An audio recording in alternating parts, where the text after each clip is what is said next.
I am a fan of RoboCop and Ah, yes. the original film, Paul Verhoeven film, if I'm saying his name right, from the 1980s. I think 1987 is the date. It kind of sticks in my memory, Ryan, because I saw that movie in the theater, um, and I would have been seven, maybe Oh 6 years gosh. old. Oh wow. Yeah. I can't claim that. I do think this was the second. I've told you before about how Cape Fear was the first R-rated movie I ever saw. I think this was the second when I was Yeah. maybe 10 years old.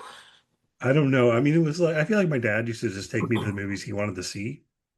Yeah. I don't know, take that as you will in terms of parenting tips. But anyway, like RoboCop was one where it was, I mean, a lot of this stuff, whatever, like Die Hard even, or I think Yeah. whatever.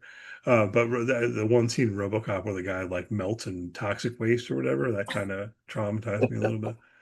Anyway, I've revisited it multiple times as I've been older, and in particular that first film, um, I love. And when they did a reboot of it, however many years ago now, maybe it's been a decade. 2014. 2014. Yeah. I still haven't seen that. It looked like they had kind of sanitized it in a way I wasn't terribly Yeah. interested in. I think it was rated PG-13. I was like, did you see that one? Did you watch that No, reboot? I have not seen that one. Um, and so with that, I had some curiosity, but it wasn't enough to actually get me to see it because it didn't feel like it was going to be in the spirit of the first RoboCop film. And I know I've also seen the second RoboCop film, but I think I only saw it when it came out, and at that point too, I was still only probably like 9 or something. Yeah, right. And I didn't think it was very good.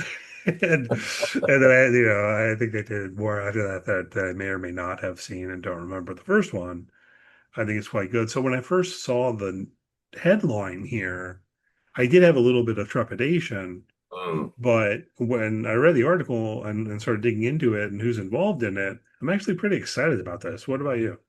Yeah, they are very interested. This is going to be a Prime Video series, 8 episode season that is ready to go. Or not ready to go, but it's going to happen. This has been in Yeah. development for 3 years.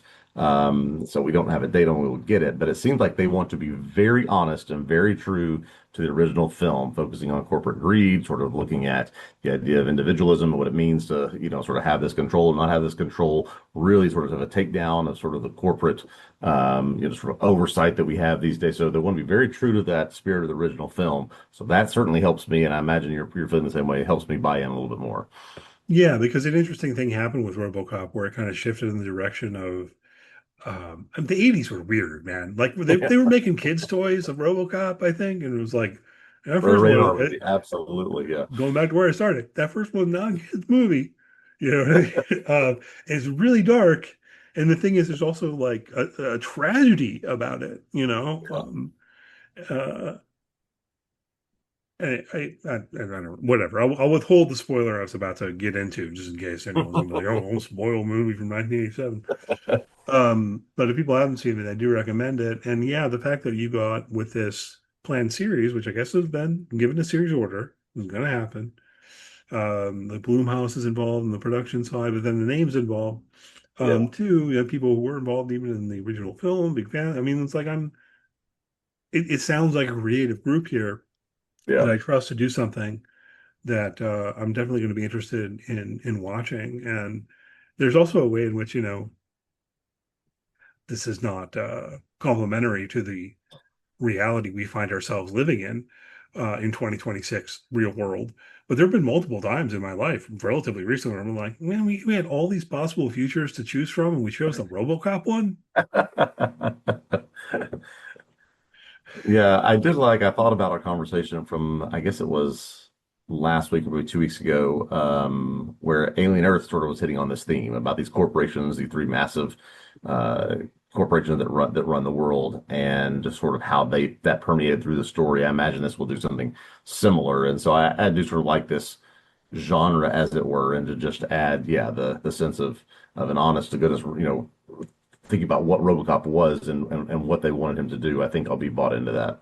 Yeah, and I mean, if you recall, and this, if this feels like a spoiler, whatever, I apologize, but whatever. If you recall, right, in the original film, because I don't know if people always recall this, the way it goes is the police officers union goes on strike. The police officers union is on strike, and RoboCop is actually this union busting measure or whatever. Anyhow, definitely a lot of social commentary there in that film, and hopefully the series, is in that same vein.